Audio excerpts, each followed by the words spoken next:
नमस्कार मित्रों, क्या हाल है आप सबके। मैं आप सबका स्वागत करता हूं समर्थ क्लासेस के यूट्यूब चैनल पर। तो वर्दी वाले शेर और शेरनियों तैयार हो जाइए राजस्थान का इतिहास जानने के लिए। तो मित्रों, हमारे रणथंभौर के चौहान वंश की क्लास चल रही थी।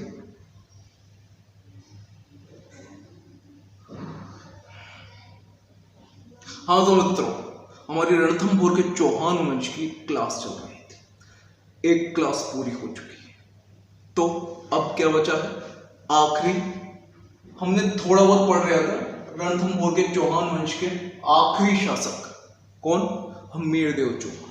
और हम्मीरदेव चौहान के बारे में हमने शुरू में पढ़ लिया था। क्या पहला तो उन्होंने शासक बनते ही एक दिग्विजय की और फिर कर रहे थे कोटीय जनपद की। जलालुद्दीन खिलजी ने उन पर आक्रमण करने का प्रयास कर रणथंभौर के किले को जीतने का प्रयास किया, लेकिन वो जीत नहीं सका। तो मित्रों, अब आगे चलते हैं इस प्रश्न पर। अलाउद्दीन खिलजी और हम्मीरदेव चौहान के मध्य विवाद का कारण क्या कारण था कि अलाउद्दीन खिलजी, दिल्ली का सुल्तान अलाउद्दीन खिलजी और हम्मीरदेव चौहान के मध्य विवाद हो गया। तो मित्रों, मैं ये डिटेल वाला क्वेश्चन इसलिए करा रहा हूं। इस प्रश्न के बाद पहला तो आपके पढ़ लेते हो, पढ़ने के बाद आपको उसके पीछे का तो कहानी पता ही नहीं रहती। मतलब कारण क्या था, एक मोटिव क्या था, मेन चीज वो आपको सब कुछ याद हो जाएगा कि रट लोगे, लेकिन मेन मोटिव क्या था वो पता नहीं है। और जब तक वो पता नहीं होता ना, पर्सनालिटी में जो वो होता ना आत्मविश्वास, कॉन्फिडेंस, वो बिल्डअप नहीं होता। तो मेरे को आप में वही बिल्ड करना है।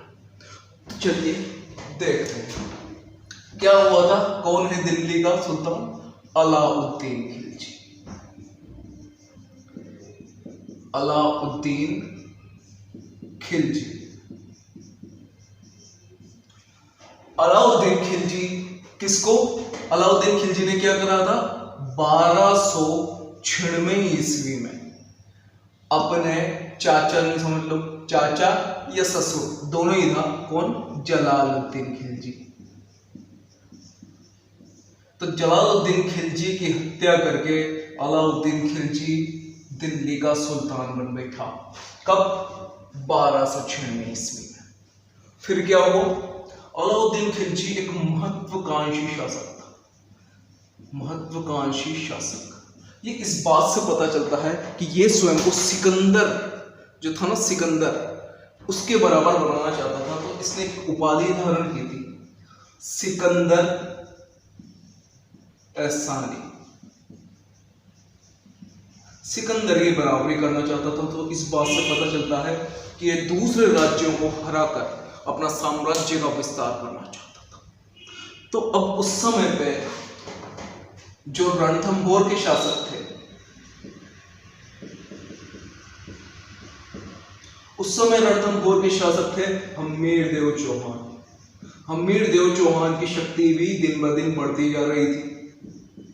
तो अब अलाउद्दीन खिलजी से ही कैसे बर्दाश्त हुआ कि उसके सामने किसी और शासक की शक्ति बढ़े, क्योंकि यह उसके लिए आगे खतरा भी बन सकते हैं। तो अलाउद्दीन खिलजी किसी न किसी प्रकार से रास्ता ढूंढ रहा था इनके युद्ध करने का रणथंभौर, लेकिन मिल नहीं रहा था। तो क्या हुआ, 1299 की बात है। इन दोनों के मध्य जो विवाद बने वो थे दो जने। विवाद का कारण पहला मीर मोहम्मद शाह और दूसरा कौन बना, वह के हब्रू। मीर मोहम्मद शाह और के हब्रू अलाउद्दीन खिलजी के पास से भागकर किसके पास चल गए, किसकी शरण में चल गए, हम्मीरदेव चौहान की शरण में। और हम्मीरदेव चौहान ने इनको शरण दी और इनको इनकी रक्षा का वचन दिया। हम्मीरदेव चौहान ने कहा कि जब तक तुम मेरे पास हो ना, तब तक तो तुम्हें कुछ नहीं होगा, क्योंकि जब तक मैं जिंदा हूं तब तक तुम्हें कोई हाथ नहीं लगा सकता, तब तक तुम्हें कि जब तक मैं जिंदा हूं तब तक तो तुम्हें कोई टेंशन लेने की बात नहीं। तो अब क्या हुआ था मीर मोहम्मद और केहबरू के मध्य, मतलब केहबरू इनके साथ क्या हुआ था कि मीरदेव चौहान की शरण में। तो अलाउद्दीन खिलजी ने क्या करा था, दिल्ली से एक अभियान भेजा था गुजरात के लिए। किस किस की नेतृत्व में, नुसरत खां और उलुग खां के नेतृत्व। ये तो गए थे गुजरात के अभियान को, ये दोनों भी इनके साथ थे। इसके बारे में और बता दूं तो ये है मंगोल शासक।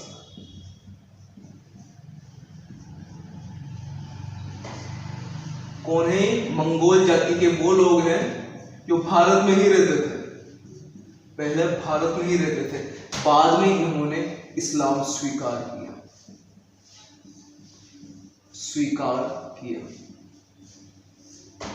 ये वही मंगोल जाति है। तो इनके साथ गए थे। पहले क्या है, ये गए थे मेवाड़ से। तो मेवाड़ का रावल समर सिंह, उन्होंने इनको गुजरने के लिए इनसे टैक्स मांगा, इनसे कि पहले टैक्स दो उसके बाद निकलना है यहाँ से। तो जब ये चलो पहले उस वक्त तो टैक्स देके निकल गए, लेकिन लौटते समय में इन्होंने गुजरात को खूब लूटा, और लौटते समय लूट का माल लेकर ये गुजर रहे थे जालोर से। तो जालोर में नुसरत खां, उलुग खान इनकी सेना और मीर मोहम्मद शाह इनकी सेना के मध्य, मंगोल सेना के मध्य किसी बात को, मतलब वो बंटवारे को लेकर लड़ाई होगी। तो बंटवारे को लेकर लड़ाई हुई तो ये यहां से जालोर से भागे। जितना भी लूट का माल था ना, वो लूट का माल लेकर भाग गए ये किसकी शरण में, हम मीरदेव की शरण में, रणथंभौर। अब एक तो ये कर क्या, लूट का माल लेकर भाग के रणथंभौर। ये हमें कहानी पता चलती है हम मीर महाकाव्य से।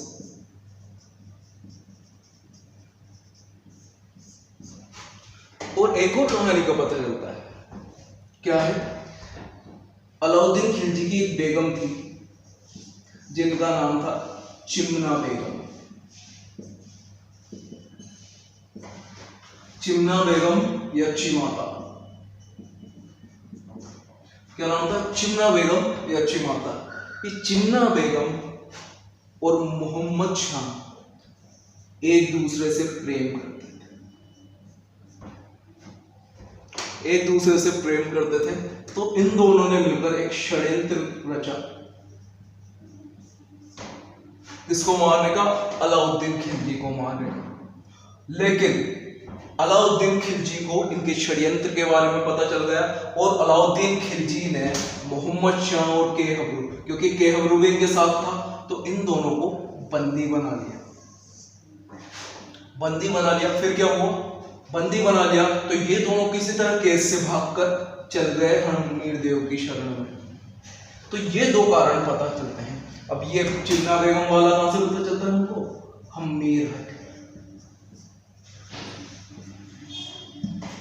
तो सिंपल सी बात है, अलाउद्दीन खिलजी और हमीर देव चौहान के मध्य विवाद का कारण थे दो जन, मीर मोहम्मद शाह के। क्यों, एक पता चलती है हम मीर महाकाव्य से हम कि क्या गुजरात अभियान का लूटा हुआ माल लेकर आ रहे थे, तो रास्ते में पटवारी को लेकर इनके बीच में लड़ाई हो गई। तो मोहम्मद शाह और केहबरू लूट का माल लिया और लूट का माल लेकर भाग गए और शरण में चल गए रणथंभौर के हमीर देव चौहान की। एक दूसरा कारण पता चलता है चिमना बेगम और मोहम्मद शाह एक दूसरे से प्रेम करते थे, तो इन्होंने षड्यंत्र रचा अलाउद्दीन खिलजी को मारने का। तो अलाउद्दीन खिलजी ने इसको बंदी बनाने की कोशिश की और ये भागकर चला गया हमीर देव की शरण। तो ये दोनों बातें पता चलती है। तो अब ये हुआ था, अब चल गया हमीर देव की शरण। तो अलाउद्दीन खिलजी क्या करेगा, अलाउद्दीन खिलजी ने हमीर देव से कहा, हमीर देव के पास प्रस्ताव भेजा कि उन दोनों को मुझे लौटा दो।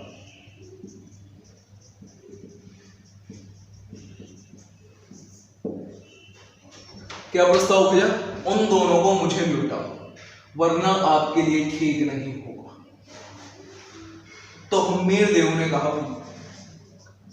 हम्मीर देव ने कहा कि हमारे वंश की परंपरा है, अगर कोई हमारी शरण में आ जाए तो हम अपनी जान देकर भी उसकी रक्षा करते हैं, और मैं अपने वंश की इस परंपरा को नहीं तोड़ सकता। मैं युद्ध के लिए तैयार हूं। तो इतनी बात बढ़ गई थी। तो अब इसका स्क्रीनशॉट ले लो, फिर हम अगले प्रश्न पर चलते हैं।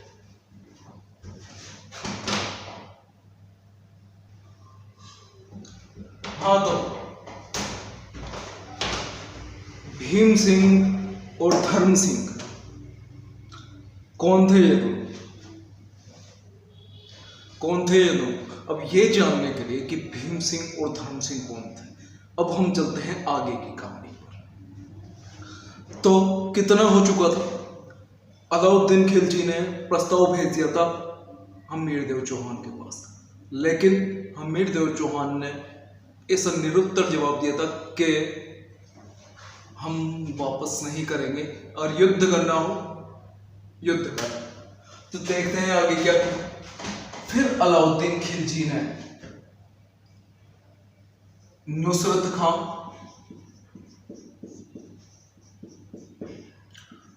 उलुग खां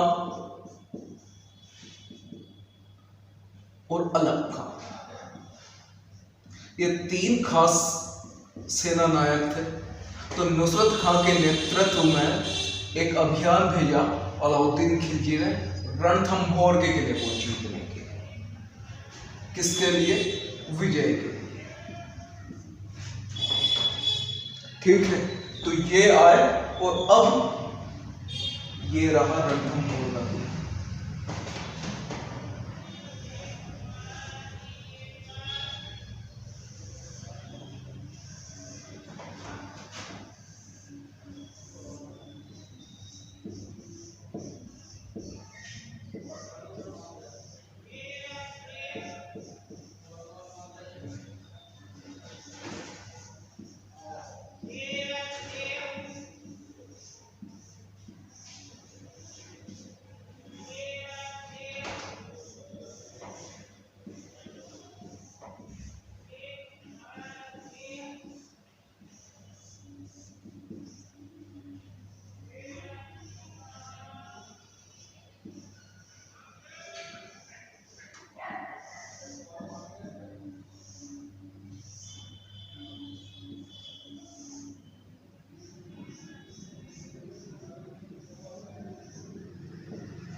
हाँ, तो क्या हुआ? नुसरत खां, उलुग खां, अलग खां को भेजा विजय के लिए। तो सबसे पहले उन्होंने आक्रमण किया, कहां पर? रणथंभौर की कुंजी, रणथंभौर की कुंजी पर। रणथंभौर की कुंजी झाइन दुर्ग। कौन सा? झाइन का दुर्ग। झाइन को, इसको झाई भी कर देते हैं कई बार, ठीक है ना, टेंशन लेने वाली बात नहीं। झाइन के दुर्ग पर, झाइन के दुर्ग पर आक्रमण कर दिया भैया। तो अब ये बात पहुंची रणथंभौर की, झाइन के दुर्ग पर आक्रमण हो गया है। तो इस समय, इस टाइम पे जो हम्मीरदेव चौहान थे, वो उन्होंने पूरा किया था यज्ञ। कौन सा यज्ञ? वही कोटि यजन यज्ञ, कोटि यजन यज्ञ। ये यज्ञ अभी पूरा ही हुआ था और पूरा होने के बाद हम्मीर देव ने रख रखा था मुनि व्रत। मुनि व्रत, तो इस मुनि व्रत में आप कुछ नहीं कर सकते, आपको बिल्कुल चुपचाप बैठे रहना पड़ता है, आप युद्ध भी नहीं कर सकते। तो ये होता है मुनि व्रत।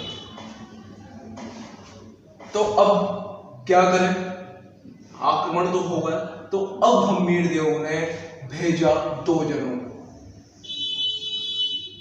भीम सिंह और धर्म सिंह को।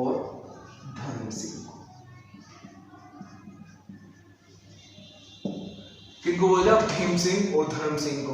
तो अब देखो, इधर नुसरत खां, उलुग खां की सेना और भीम सिंह और धर्म सिंह, इनकी सेना के मध्य युद्ध हुआ और भीम सिंह धर्म सिंह ने पूरी तुर्की सेना को पूरी तरह से पराजित करके भगा दिया। और इनका जो माल था ना, जो लूटा हुआ माल था, वो भी इनकी सेना ने ले लिया, छीन लिया इनसे। तो भीम सिंह और धर्म सिंह जीत गए और इन्होंने इनसे माल भी ले लिया और अब ये लूटा हुआ माल लेकर सेना के साथ चल दिए रणथंभौर की तरफ। रणथंभौर की तरफ जाते हुए रास्ते में इनको खबर मिली, रणथंभौर की तरफ पहुंचे थे कि इनको खबर मिली कि जो ये नुसरत खां जो सेना भागी थे ना, ये वापस आ चुकी है और इन्होंने दोबारा आक्रमण कर दिया है रणथंभौर की कुंजी, मतलब झायन के दुर्ग पर। तो अब क्या हुआ, जो भीम सिंह थे ना, तो भीम सिंह ने क्या कहा, भीम सिंह ने धर्म सिंह से कहा कि धर्म सिंह एक काम करो, जो ये लूटा हुआ माल है ना, वो लेकर तुम तो निकलो यहां से, तुम तो पहुंचो वहां पर और उनको जो देख रहे हैं वो मैं देख लूंगा। तो भीम सिंह आ गए युद्ध करने के लिए वापस। तो यहां पर हिंदू वाट घाटी, हिंदू वाट घाटी में, ये यही पड़ती है हिंदू वाट घाटी, झायन के दुर्ग के पास। हिंदू वाट घाटी में उलुग खां की सेना और भीम सिंह, इनके मध्य युद्ध हुआ। उलुग खां की सेना और भीम सिंह के मध्य युद्ध हुआ, लेकिन इसमें भीम सिंह की सेना और भीम सिंह वीर गति को प्राप्त हुए लड़ते लड़ते, और उलुग खां की सेना, इनकी हालत भी इतनी खराब हो चुकी थी, एक युद्ध फिर दूसरा युद्ध, तो ये आगे नहीं बढ़ सकते थे, तो ये भी लौट गए वापस दिल्ली। यह भी लौट गए वापस दिल्ली। तो इस तरह ये कहानी यहां पर खत्म हुई। क्या हुआ, आक्रमण किया नुसरत खां, उलुग खां, अलग खां की सेना ने झायन के दुर्ग पर, जिसको रणथंभौर की कुंजी भी कहते हैं। तो हम्मीर देव का तो मुनि व्रत था, तो हम्मीर देव ने भीम सिंह और धर्म सिंह को लड़ने भेज दिया। भीम सिंह और धर्म सिंह ने पूरी तरह से पराजित किया तुर्की सेना को और भगा दिया। और वापस लौट रहे थे तो उनको पता चला कि यार इनने तो दोबारा आक्रमण कर दिया। तो भीम सिंह ने धर्म सिंह से कहा कि एक काम करो, तुम तो जाओ, मैं देख लूंगा। भीम सिंह जी लड़ने आए, लेकिन भीम सिंह जी इस बार वीरगति को प्राप्त हुआ।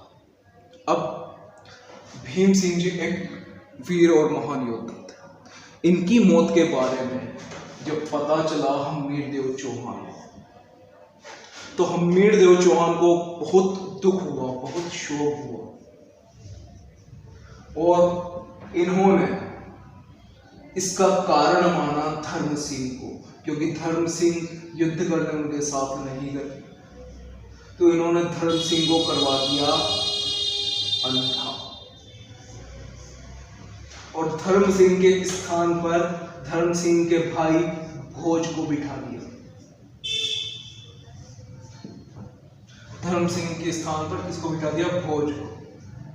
अब जो नगर की व्यवस्था थी, प्रशासन व्यवस्था, लेकिन भोज से संभली नहीं।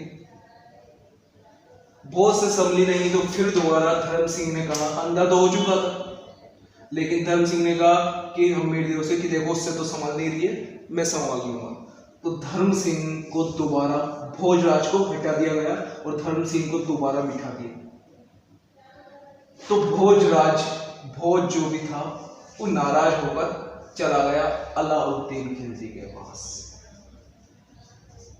अलाउद्दीन खिलजी के पास।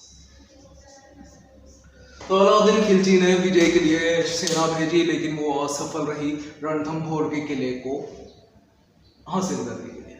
तो अब यहाँ पर एक बात और पता चलती है कि इस समय इन्होंने क्या, जो महिलाएं इनके साथ आई थी ना, इनकी तुर्की सेना के साथ, उन महिलाओं को बंदी बना लिया था। फिर गांव-गांव में मट्ठा होता है, दूध का वो छाछ दही इनका मट्ठा निकलता है, तो उस मट्ठा बेचने के काम में उनको लगा दिया था, ये बताने के लिए कि तुर्की सेना को हमने ये हाल किया। तो यहां तक का मामला क्लियर हो चुका है, इसका स्क्रीनशॉट लो, फिर हम आगे बढ़ते हैं।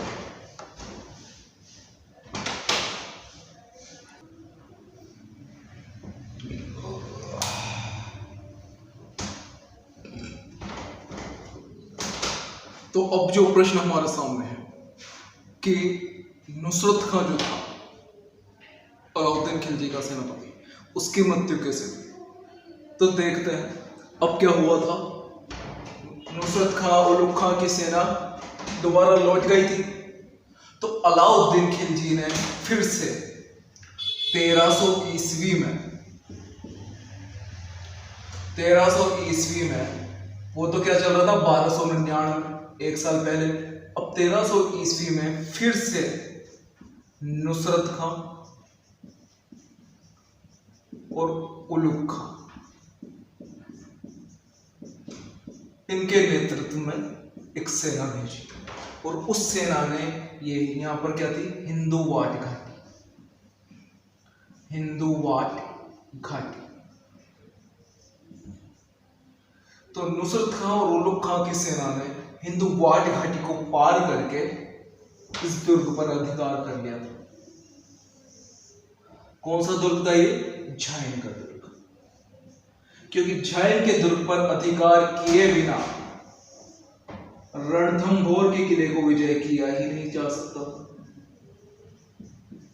जलालुद्दीन खिलजी ने भी तो इसलिए झैन के दुर्ग पर अधिकार किया था, रणथंभौर दुर्ग। तो इस पर अधिकार कर लिया। अब यहां अधिकार करने के बाद इन्होंने प्रस्ताव भेजा, किसके पास? हमीरदेव के पास एक प्रस्ताव भेजा। प्रस्ताव में लिखा था, क्या प्रस्ताव था? पहला, मोहम्मद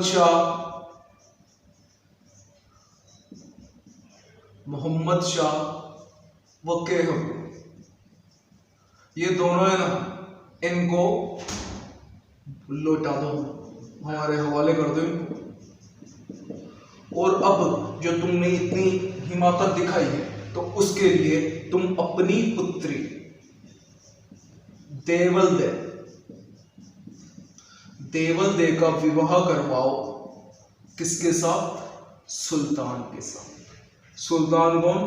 अलाउद्दीन खिलजी के साथ। और इन्होंने ऐसा कहते हैं कि 4 लाख रुपए की भी मांग की थी। 4 लाख रुपए या 4 लाख स्वर्ण मुद्राएं, ऐसा फिक्स नहीं है, 4 लाख स्वर्ण मुद्रा ऐसा कुछ मांग की थी। तो उधर से हमीरदेव ने की कि बेटा 4 लाख रुपए क्या, तेरे सुल्तान के मैं अपनी तलवार से 4 लाख घाव कर दूंगा, ये कहो। तो ये समझ गए और इनसे कह दी कि मैंने एक बार कह दी ना, तो सुनो अब डायलॉग। सींसवन सत्य पुरुष वचन, कदली फलत एक बार, तिजिया तीन और हमीर हट, चढ़े ना दूजी बार। समझ लो भैया, एक बार कह दी, चुप कह दी, ये मेरी शरण में आए हैं और मैं इनकी रक्षा करूंगा जब तक मुझे न चाहे। बस। तो अब इनके पास और कोई रास्ता नहीं था, तो इनकी सेना ने आक्रमण कर दिया रणथंभौर दुर्ग पर, और रणथंभौर के किले की जो दीवारें थी ना, उनको तोड़ने की कोशिश करने लगते हैं अंदर से। तो उस समय क्या होता था, यहाँ किले के अंदर से इन पर पत्थर फेंके जा रहे थे, ये पत्थर और ये जला हुआ पदार्थ फेंका जा रहा था।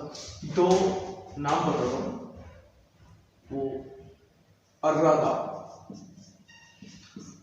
ये पत्थर फेंकने का यंत्र होता है, पत्थर फेंकने का यंत्र।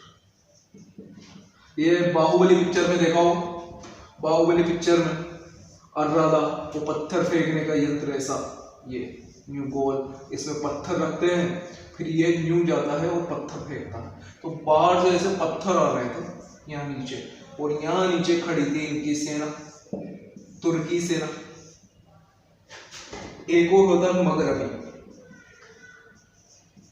जिससे ज्वलनशील पदार्थ फेंके जाते हैं, ज्वलनशील पदार्थ फेंके जाते हैं, फेंकते हैं। क्या था, अर्रादा से तो पत्थर फेंकते हैं और मगरबी से ज्वलनशील पदार्थ। तो यहां खड़ा हुआ था नुसरत खां। कौन है ये? नुसरत खां। तो एक पत्थर खाकर इसके भेजे पे पड़ गया और ये वहीं ढेर हो गया। कुछ दिनों बाद इसकी मृत्यु हो गई। क्या हो गई? नुसरत खां की मृत्यु। नुसरत खां की मृत्यु हो गई। तो किस तरह हुई नुसरत खां की मृत्यु? ऐसे आए थे अधिकार करने, झाइन के दुर्ग पर अधिकार कर लिया, हिंदुवाद घाटी को पार करके।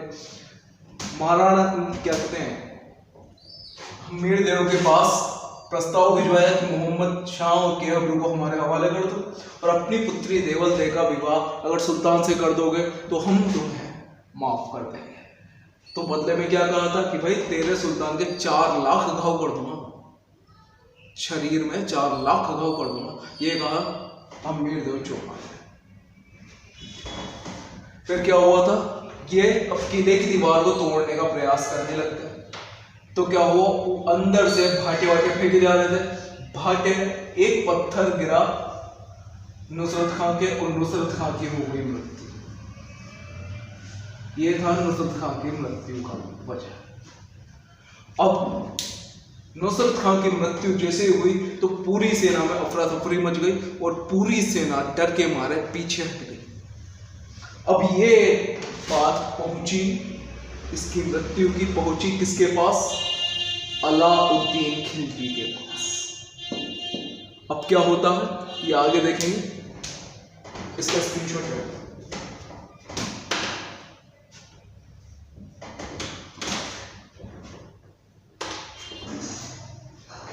अब जैसे ही अलाउद्दीन खिलजी को खबर मिली कि नुसरत खां मारा गया, तो अब अलाउद्दीन खिलजी खुद आया एक बहुत बड़ी सेना के साथ, और उसने आक्रमण किया 1301 ईस्वी में। 1301 ईस्वी में आकर उसने पूरे दुर्ग को घेर लिया, रणथंभौर के पूरे दुर्ग की तरफ घेरा डालकर बैठ गया। अब घेरा डाले बैठा, लेकिन कोई परिणाम ही नहीं निकला। अंदर बाहर से जो छोटे मोटे युद्ध चल रहे थे वो चलते रहे थे, लेकिन अब वो जीत नहीं पा रहा था रणथंभौर के दुर्ग को। अब उसके सामने और समस्या खड़ी हो गई। 1 वर्ष घेरा डाले रखा और वर्षा ऋतु आ गई। अब वर्षा ऋतु में बैठना, क्योंकि बाढ़े नाले सब आ जाते हैं, तो अब बैठा रहना बहुत दिक्कत वाली बात थी। उसके अलावा दिल्ली और अवध में भयंकर विद्रोह छिड़ गए, क्योंकि जब अलाउद्दीन खिलजी वहां का सुल्तान वहां नहीं होगा तो विद्रोह तो छिड़ जाएंगे। तो विद्रोह छिड़ गए, तो अब अलाउद्दीन खिलजी के सामने समस्या और बढ़ गई। तो अलाउद्दीन खिलजी ने सोची कि अब ऐसे काम नहीं चलेगा। तो अलाउद्दीन खिलजी ने अब रणनीति अपनाई, रणनीति क्या, कूटनीति अपनाई। तो उसने संधि प्रस्ताव भेजा हमीर देव चौहान के पास। तो हमीर देव के उस वक्त दो सेना नायक थे, रणमल और रतिपाल। क्योंकि भीम सिंह और धर्म सिंह को तो जानते ही क्या हुआ था। तो रणमल और रतिपाल को उनके बाद सैनिक अधिकारी बनाया था। तो रणमल और रतिपाल को भेजा संधि करने के लिए। तो अलाउद्दीन खिलजी के हौसले ज्यादा बुलंद थे, उसको खुद पर इतना विश्वास था कि उसने कि मैं कर लूंगा। तो उसने इन दोनों रणमल को और रतिपाल को लालच दिया, दुर्ग का लालच दिया और गुप्त मार्ग बता। तो लालच देते इन्होंने क्या किया, जितने भी गुप्त मार्ग थे जहां से भोजन और पेयजल की सुविधा आती थी, अन्य सुविधाएं आती थी, वो सारे गुप्त मार्ग इन्होंने बता दिए। तो क्या करा अलाउद्दीन खिलजी ने, पेयजल व अन्न भंडार, जितने भी पेयजल की सुविधा और अन्न भंडार थे उसमें उसने गोरख और गोमांस डलवाया।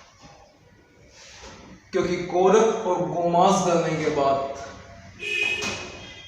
कोई भी हिंदू कभी नहीं खाएगा, क्योंकि उनको याद था कि गोमाता, गाय को माता समान मानते हैं और ऐसा कार्य, अपने धर्म को भ्रष्ट करने का कार्य, वो मर जाएंगे लेकिन कभी नहीं करेंगे। तो क्या हुआ था, अमीर खुसरो कहता है अनाज के अभाव में 2 सोने के दानों के बदले 1 अनाज का दाना भी नसीब नहीं हो रहा था। यह हालत हो गई थी वहां। अब हमीर देव चौहान की सेना ने निर्णय कर लिया कि अब जब हालत इतनी बिगड़ चुकी है तो युद्ध के लिए दरवाजे अब खोल देने का समय आ गया और खोल दिए गए युद्ध के लिए दरवाजे। हमीर देव चौहान की सेना ने केसरिया धारण किया।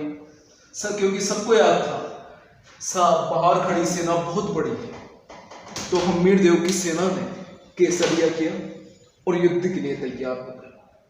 हमीर देव की सेना और अलाउद्दीन खिलजी की सेना के मध्य घमासान युद्ध हुआ।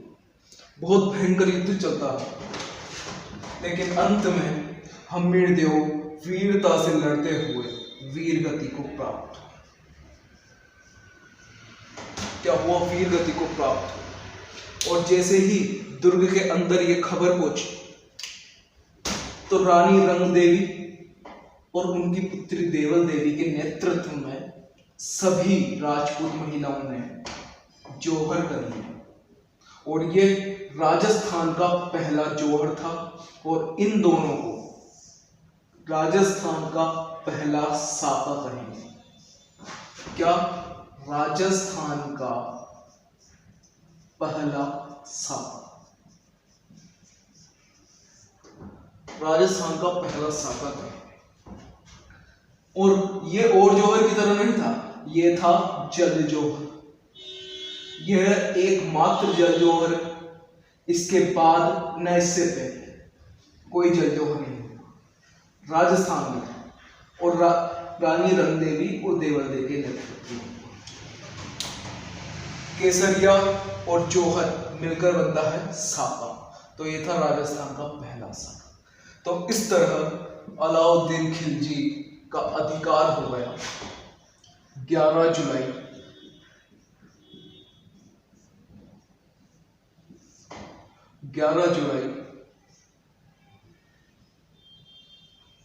1301 ईस्वी। रणथंभौर के दुर्ग पर अलाउद्दीन खिलजी का अधिकार हो गया। ठीक है मित्रों, अब जितने भी प्रश्न यहां से बनते हैं, देखो आक्रमण तो किया 1301 ईस्वी, वर्षा ऋतु आ गई, यहां से कोई प्रश्न नहीं बनेगा। यह प्रश्न बनता है कि संधि के लिए किसको भेजा था, रणमल और रतिपाल। तो विश्वासघात किसने किया, रणमल ने और रतिपाल ने। यहाँ पर एक और नाम आता है, वो भी लिखवा देता हूं। इन दोनों ने, एक अधिकारी था सुरजन शाह, उसको भी अपनी तरफ मिला दिया था। इन दोनों की वजह से पेयजल में गोरख गोमांस मिला दिए गए थे। अभाव में 2 सोने के दानों के बदले 1 अनाज का दाना भी नसीब नहीं हो रहा था। और अमीर खुसरो बताता है ये बात। तो हमीर देव चौहान की सेना ने केसरिया किया, किसके नेतृत्व में, हमीर देव चौहान के नेतृत्व में। और वीरगति को प्राप्त हो। इनके लिए यह भी कहा जाता है कि 32 खंभों की छतरी, 32 खंभों की छतरी बनवा रही थी, जिसे न्याय की छतरी कहता है। 32 खंभों की छतरी के यहाँ इन्होंने अपना सर काट कर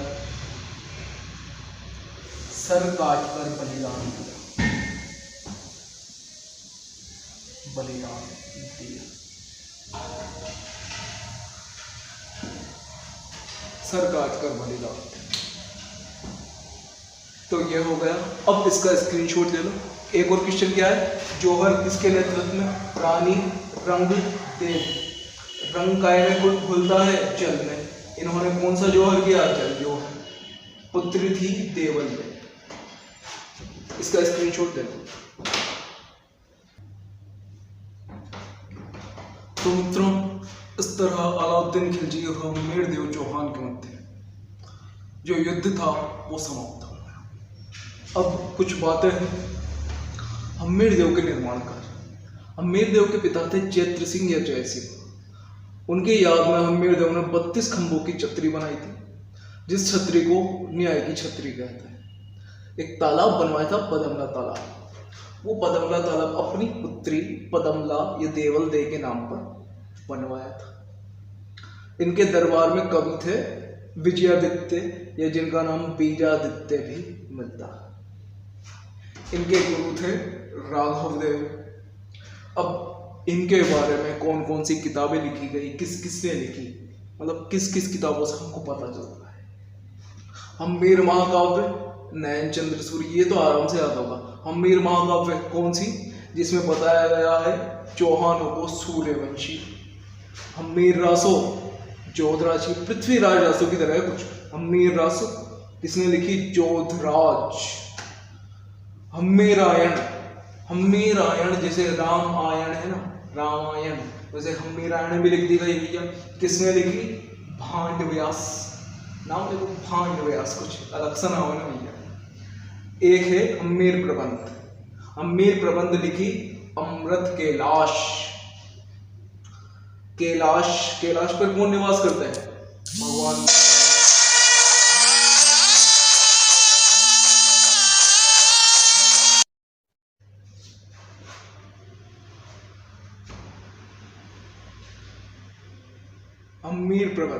हमीर प्रबंध किसने लिखी? अमृत कैलाश। तो भैया अमृत कैलाश पर कौन विराजमान है? भगवान महादेव। तो भगवान महादेव के कैलाश पर अमृत मिलता है, और अमृत पे हो गया हमीर प्रबंध।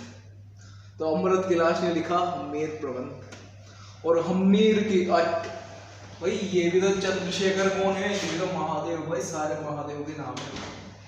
हमीर हट, हमीर की हट किसने बताई?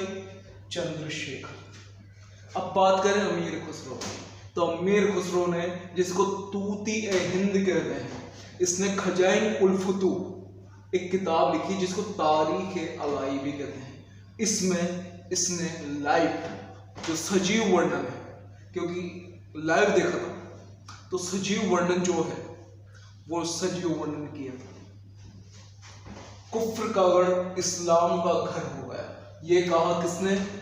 अमीर खुसरो ने। ये लाइन आ सकती है कि कुफ्र का गढ़ इस्लाम का घर हो गया, क्योंकि ये मानते थे कि इनके रास्ते में इस्लाम का प्रचार करने, क्योंकि जो ये थे ना हमीर देव चौहान, इनको ना तो कोई कर देते थे, बल्कि अपनी शक्ति को बढ़ाए जा रहे थे। तो ये इसको कुफ्र का गढ़ मानते थे, अपना विरोधी मानते थे, इस्लाम का विरोधी। तो कुफ्र का गढ़ इस्लाम का घर हो गया। दूसरी बात अब आती है मोहम्मद शाह के अकबर, जिनकी वजह से लड़ाई हुई। तो ये दोनों युद्ध में घायल हो चुके थे। हमीर देव चौहान का कोई सा भी वंशज जिंदा बंदी नहीं बनाया गया, सारे युद्ध में लड़ते हुए वीरगति को प्राप्त हो गए। तो मोहम्मद शाह और के अकबर को जो लाया गया अलाउद्दीन खिलजी के सामने, तो अलाउद्दीन खिलजी ने उनसे कहा कि अगर मैं तुम्हें जीवन दान दे दूं, तुम्हारी दवाई ववाई करवा कर जीवन दान दे दूं तुमको, तो फिर क्या करोगे तुम? तो इन दोनों का जवाब सुनिए। इन दोनों ने कहा कि पहले तो हम तुम्हें मारेंगे, उसके बाद हमीर चौहान के किसी वंशज को रणथंभौर की गद्दी पर बिठाए। और यह सुनते ही अलाउद्दीन खिलजी ने कहा, काश ऐसे विचार तुम्हारे मेरे लिए होते। और उसके बाद इनको हाथी के पैरों के नीचे पूछा। लेकिन भाई ऐसे विचार उसी के लिए होते हैं जो उसके योग्य हो, जो उसके योग्य नहीं उसके लिए कैसे विचार? ये विचार यूं जानबूझकर नहीं होते। एक बार देखो, मोहम्मद शाह कहलू कौन है? विदेशी एक तरीके से विदेशी हैं इनके लिए। रणमल रतिपाल ये कौन है? ये अपने थे, लेकिन इन्होंने धोखा दे दिया क्योंकि ये लालच में आ गए। अपनी जो धर्म था इनका अपने स्वामी के प्रति, वो धर्म भूल गए। तो मोहम्मद शाह और कहलू दोनों को कुचलवा के मरवा दिया। अब बात आती है रणमल और रतिपाल की। तो रणमल और रतिपाल दोनों गए अलाउद्दीन खिलजी के पास। अलाउद्दीन खिलजी ने कि एक बात बताओ, तुम कितने साल से इसके साथ थे, हमीर देव के साथ? तो उन्होंने कहा बहुत साल से थे। मतलब नहीं समझ लीजिए कि हमारा तो जन्म ही नहीं हुआ था। तो अलाउद्दीन खिलजी ने की कि एक बात बताओ, जब तुम दोनों जिसके यहाँ पैदा हुए, जो तुम्हारा अपने धर्म का था, तुम उसके सगे नहीं हुए, तुम मेरे कहां से? और यह कहकर इन दोनों को ही मरवा दिया गया। अब हमीर देव चौहान अपने वचन का धर्म निभाते हुए अपना बलिदान कर दिया। अब कुछ लोग यहाँ सोचेंगे कि यार क्या फायदा हुआ इससे? एक बात बताओ, हाँ सच में फायदा क्या हुआ? अगर उसको इन दोनों को हवाले कर देते तो भाई आराम से शासन कर सकते थे, जिंदा रह सकते थे। तो इसमें बस इतनी सी बात कहूंगा कि आपका जीवन, आप सफल होते हो या असफल होते हो ये बात अलग है, लेकिन आप अपना जीवन कैसे जीते हो? किसी का पालतू बनकर या एक सिंह की तरह स्वतंत्र होकर, स्वतंत्र विचारों के साथ, यह आपके ऊपर निर्भर करता है। इन्होंने एक सिंह का जीवन चुना, इसीलिए हमारे मन में आज भी इनके लिए बहुत सम्मान है। दर्शक शर्मा इनके लिए कहते हैं कि हाँ चलो मान लें इनमें बहुत सी खामियां थी, लेकिन वो खामियां इन्होंने जो है वीरोचित युद्ध किया, अपने धर्म का, अपने वचन का पालन किया, उनके इस काम के आगे वो कमियां इतनी सी हो जाती है, जरा सी। क्या? जरा सी। तो इनके लिए कहा जाता है सिंह सवन सत्य पुरुष वचन, कदली फलत एक बार, तिरिया तीन और हमीर हट चढ़े में दूजी बार। सिंह अपने जीवन काल में एक ही बार बच्चों को जन्म देता है। सत्य पुरुष वचन, जो सत्य बोलने वाले पुरुष होते हैं, वो सिर्फ एक ही बार अपनी बात कहते हैं। कदली फलत एक बार, कदली का जो फल होता है, केले का जो फल होता है, वो एक ही बार खिलता है। तिरिया तीन, जो एक दुल्हन होती है, एक लड़की होती है, उसको उपटन और तेल सिर्फ एक बार चढ़ता है जब वो शादी करती है। और उसी तरह हमीर की जो हट है, एक बार चढ़ गई तो दोबारा उतरेगी नहीं भैया, चढ़गी जो चढ़गी, फिर दोबारा उतरने का काम। तो इस तरह हमीर हट के साथ हम हमारी क्लास को यहीं समाप्त करते हैं। तो मित्रों फिर अब मिलते हैं अगली क्लास में। अब हम शुरू करेंगे नाजौल का चौहान वंश, नाजौल और जालौर का चौहान वंश। तो मित्रों अब जो भी वीडियो को देख रहे हैं, वीडियो पूरी हो चुकी है। अगर आपको अच्छी लगती हो तो चैनल को सब्सक्राइब करें और अपने जो भी मित्र हैं उनको भी शेयर करें। ठीक है मित्रों, तब तक के लिए धन्यवाद। जय हिंद, जय भारत।